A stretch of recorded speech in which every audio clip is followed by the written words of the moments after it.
पंजाब सरकार ने कोविड-19 टीकों की कमी को देखते हुए कोवैक्स सुविधा में शामिल होने की घोषणा की है। कोवैक्स सुविधा क्या है और अगर पंजाब ऐसा करता है तो पंजाब भारत का पहला राज्य बन जाएगा जिसने कोवैक्स सुविधा को शामिल किया है, कोवैक्स सुविधा में अपने आप को शामिल किया है। इस वीडियो में हम कोवैक्स के बारे में जानेंगे, क्या है कोवैक्स सुविधा। बट उससे पहले मैं आपसे एक प्रश्न पूछना चाहूँगा जो कि बहुत ही इंपॉर्टेंट प्रश्न है कोविड-19 हेतु भारत की एकमात्र स्वदेशी वैक्सीन कौन सी है। आपके ऑप्शंस हैं कोविशील्ड, कोवैक्सीन, स्पुतनिक 5 या फिर इनमें से कोई नहीं। इसका सही जवाब आपको वीडियो के एंड में मिलेगा। तब तक आप वीडियो को देखते रहें और एंजॉय कीजिए इस वीडियो को। जैसे कि मैंने बताया, कोवैक्स सुविधा में शामिल होने जा रहा है पंजाब।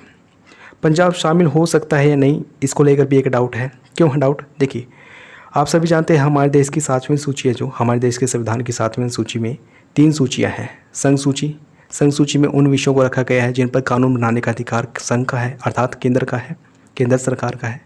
राज्य सूची में उन कानूनों को रखा गया है या उन विषयों को रखा गया है जिन पर कानून बनाने का अधिकार राज्यों को दिया गया है। और समवर्ती सूची में ऐसे विषय हैं जिन पर कानून बनाने का अधिकार केंद्र और राज्य दोनों को है। वैसे तो स्वास्थ्य राज्य सूची का विषय है, इस पर राज्य कानून बना सकता है, बट यहाँ पर बात 7वीं सूची की नहीं है, बात है विदेशी संबंधों की। विदेशी संबंध केंद्र सरकार द्वारा स्थापित किए जाते हैं, ना कि राज्य सरकार द्वारा। जो कोवैक्सीन सुविधा है, कोवैक्सीन फैसिलिटी है या फिर कोवैक्स फैसिलिटी है, ये एक विदेशी फैसिलिटी है और अगर विदेशी संबंध स्थापित करने हैं तो केंद्र सरकार द्वारा किए जाएंगे, न कि राज्य सरकार द्वारा। इसलिए राज्य सरकार इसको ज्वाइन कर सकती है या फिर पंजाब सरकार इसको ज्वाइन कर सकती है या नहीं, इसको लेकर थोड़ा डाउट है। कोवैक्स फैसिलिटी को बाय द वे अप्रैल 2020 में शुरू किया गया था विश्व स्वास्थ्य संगठन, यूरोपीय आयोग और फ्रांस के द्वारा। इस खबर को कई सारे न्यूज़पेपर ने भी प्रकाशित किया है। इसमें बताया गया कि पंजाब में कोविड-19 वैक्सीन की शॉर्टेज हुई है काफ़ी हद तक और इसलिए पंजाब ने ज्वाइन करने के बारे में सोचा है कोवैक्स फैसिलिटी को। जो कोवैक्स है ये बेसिकली एक सह नेतृत्व है गावी, WHO और CEPI का। इन 3 संगठनों के द्वारा इसको कंट्रोल किया जाता है और इसके माध्यम से बहुत सारी वैक्सीन्स उन देशों को पहुंचाई जाती है जिनकी अर्थव्यवस्था काफ़ी कमज़ोर है, जो बहुत ही ज़्यादा गरीब देश हैं, उन तक वैक्सीन पहुंचाई जाती है। साथ ही इसके तहत वर्ष 2021 के अंत तक, इसके द्वारा वर्ष 2021 के अंत तक 2 बिलियन खुराक बनाने का लक्ष्य रखा गया है और 122 देशों के द्वारा 122 देशों को 59 मिलियन वैक्सीन अब तक कोवैक्स पहल के द्वारा पहुंचाई जा चुकी है। जैसे कि मैंने बताया था, कोवैक्स है जो ये CEPI, गावी और WHO के द्वारा कंट्रोल किया जाता है। आइए इनके बारे में एक एक बातें जान लेते हैं, कुछ बातें जान लेते हैं। ये तो मैंने बता दिया कि इसके द्वारा कई सारे देशों को वैक्सीन प्रोवाइड करवाई गई है, जैसे कि जो उत्तरी अमेरिकी कंट्री हैं और दक्षिण अमेरिकी कंट्री जैसे कि कोलंबिया, इक्वाडोर, पेरू, ब्राज़ील, इन सब देशों को वैक्सीन प्रोवाइड करवाई गई है कोवैक्स फैसिलिटी के माध्यम से।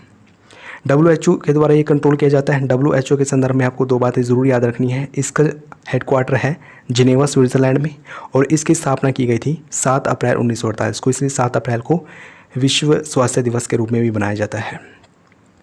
CEPI की बात करें तो इसका पूरा नाम है coordination for epidemic preparedness innovations. इसके हेडक्वार्टर्स आपको मिलेंगे ओस्लो, जो कि नॉर्वे में स्थित है और इसकी स्थापना अगस्त 2016 में की गई थी।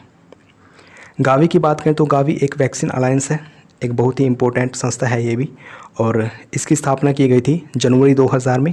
इसके हेडक्वार्टर्स आपको जिनेवा, स्विट्ज़रलैंड में मिलेंगे। आइए देख लेते हैं इससे संबंधित प्रश्न को। बहुत ही इंपॉर्टेंट प्रश्न है ये। प्रश्न है कोवैक्सीन सुविधा के संदर्भ में निम्नलिखित कथनों पर विचार कीजिए। पहला, हरियाणा ने कोवैक्स सुविधा में शामिल होने की घोषणा की है। दूसरा, कोवैक्स का सह नेतृत्व गावी, WHO और CEPI द्वारा किया जा रहा है। उपयुक्त कथनों में से कौन सा या से सही है? यहाँ है आपके ऑप्शन है केवल 1, केवल 2, 1 और 2 दोनों, या फिर इनमें से कोई नहीं। इसका सही जवाब ऑप्शन बी है, यानी कि केवल दूसरा सही है। कोवैक्स है जो ये गावी, WHO और CEPI के द्वारा कंट्रोल किया गया एक सिस्टम है, एक फैसिलिटी है। पहला इसलिए गलत है क्योंकि हरियाणा कोवैक्स सुविधा में शामिल नहीं होने जा रहा है, बल्कि पंजाब शामिल होने जा रहा है, इसलिए पहला कथन गलत हो जाता है। आइए उस प्रश्न को भी देख लेते हैं जो मैंने आपसे शुरू में पूछा था, वो भी काफ़ी अच्छा प्रश्न है। प्रश्न पूछा गया था कोविड-19 हेतु भारत की एकमात्र स्वदेशी वैक्सीन कौन सी है? इसका सही जवाब है ऑप्शन बी, यानी कि कोवैक्सीन। कोवैक्सीन हमारे अपने देश की वैक्सीन है। स्पुतनिक 5 के बारे में आप जानते हैं, स्पुतनिक 5 है जो ये रूस की कोरोना वैक्सीन है, कोविड-19 वैक्सीन है और इसको भी भारत में अभी यूज़ करने की मंजूरी मिली है।